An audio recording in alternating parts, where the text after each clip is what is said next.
உயிர்த்த ஆண்டவர் இயேசு கிறிஸ்துவில் எனக்கு மிகவும் பிரியமான சகோதர சகோதரிகளே, புனித வாரம் 16/4/2025 புதன்.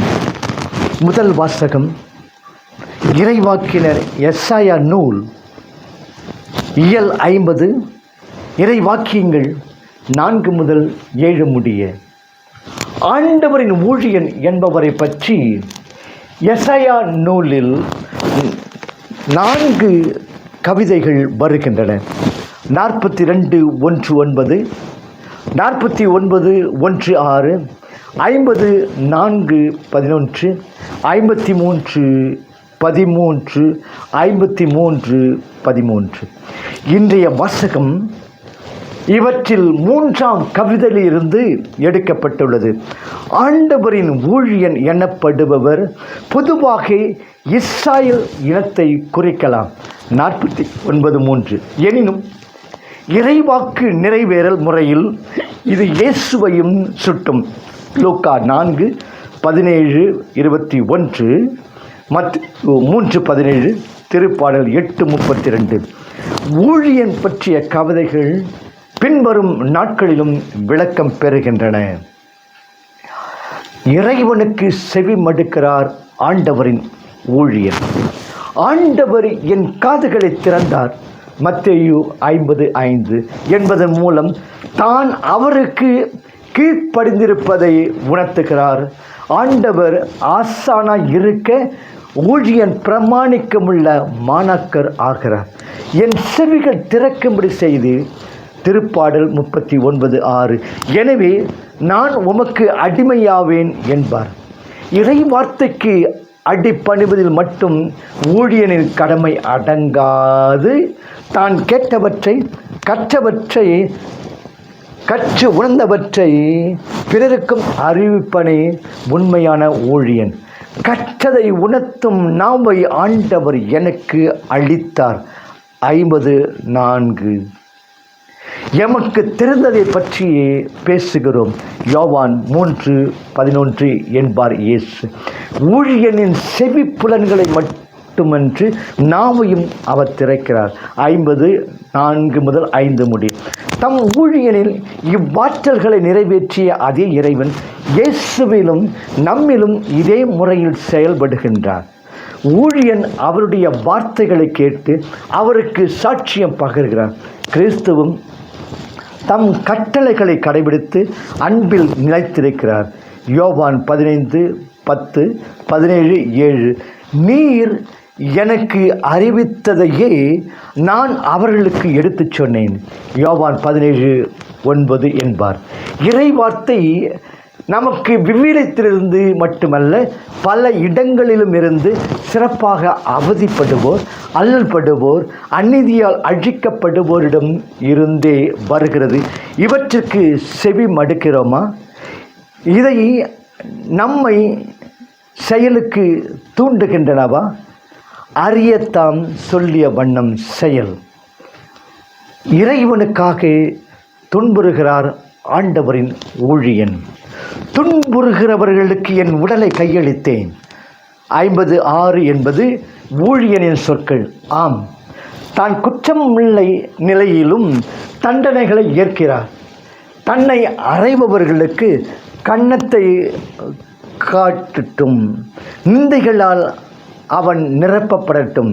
புலம்பலாக்கமும் 3:28-30 என்பது இவரில் நிறைவேறுகிறது. இறைவனுக்காக துன்பப்படுவது என்பது இறை மக்களுக்காக பயன்படும் துன்பமே. மெய்யாகவே அவர் தம் பிணிகளை ஏற்றுக்கொண்டார், நம்முடைய நோய்களை சுமந்து கொண்டார், நம் பாவங்களுக்காக அவர் காயப்பட்டார், நம் அனைவருடைய அக்கிரமங்களையும் ஆண்டவர் அவர் மேல் சுமத்தினார். எசாயா 53:3-8.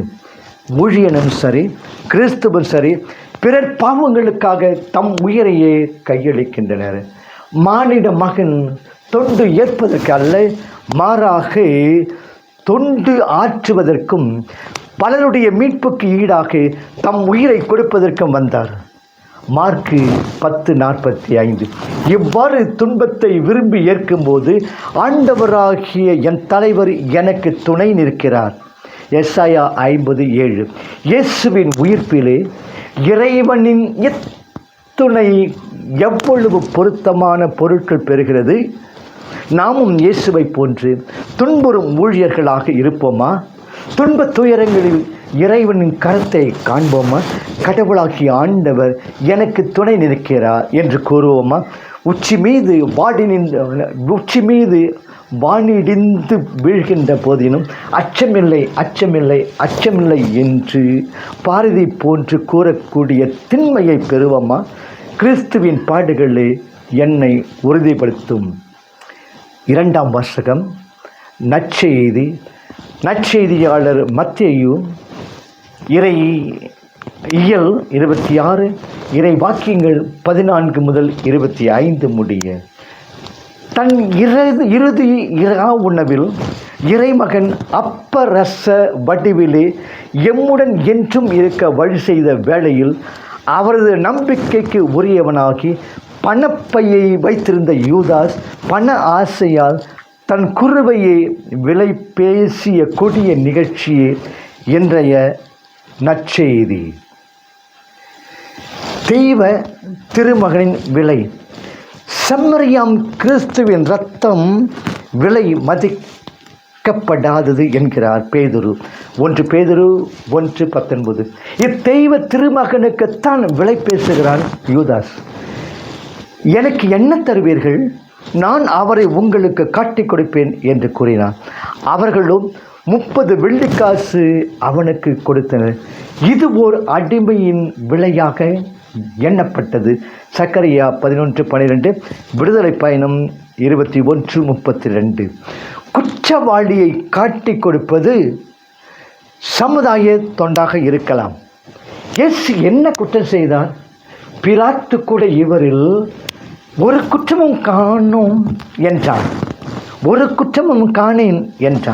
எனவே பண ஆசையாலும் அல்லது இயேசுவாகிய மெஸ்ஸியா விரைவில் தம் ஆட்சியை நிறுவினால் தனக்கு ஆதாயம் கிடைக்கும் என்ற பதவி வெறியினாலும் நம்பிக்கை துரோகம் செய்துவிட்டான் யூதாஸ். பணப்பற்று அவனது இறைப்பற்றை கொன்றுவிட்டது. செல்வர் இறையாட்சிக்கு உட்படுவதை விட ஊசி காதில் ஒட்டகம் நுழைவது எளிது என்ற ஆண்டவரின் வாக்கு லூக்கா 18:25 இவரில் உறுதியாயிற்று.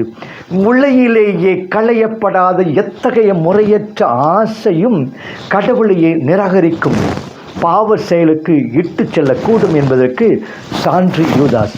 என்னிடம் உள்ள தவறான பற்றுதல் என்ன? அதை கண்டு கொள்ள கிள்ளி எறிய புனித வாரமே பொருத்தமான காலம். புளியாத அப்ப திருவிழா.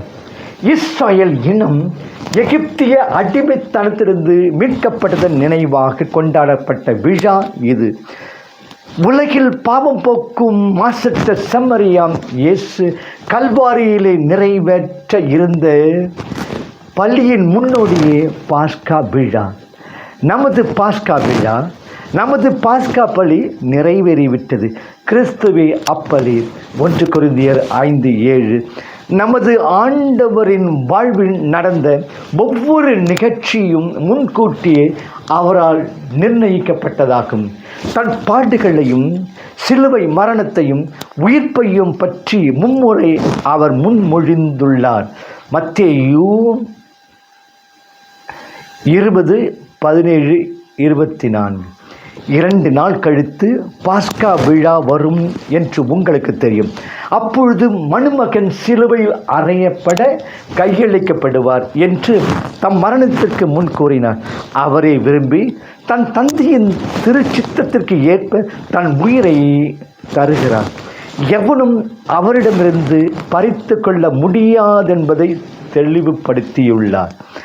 நாடோடியாக வாழ்ந்த நமது ஆண்டவர் தன் பாஸ்கா விழாவை, தன் குருத்துவ பலியை தனது நண்பர் வீட்டில் கொண்டாடுகிறார். ஆண்டவர் தன் வீட்டில் இடம் கேட்டவுடனே தடையின்றி அளித்த அவன் பேறு பெற்றவன். திருப்பலி நடைபெற பீடங்கள் அமைத்து கொடுப்பவர் எல்லோருக்கும் முன்னோடி அவன். பாஸ்காவில் இருந்த வேளையில் யூதாஸின் துரோக செயல்களுக்காக வெட்கி வேதனைப்படுகின்றோம்.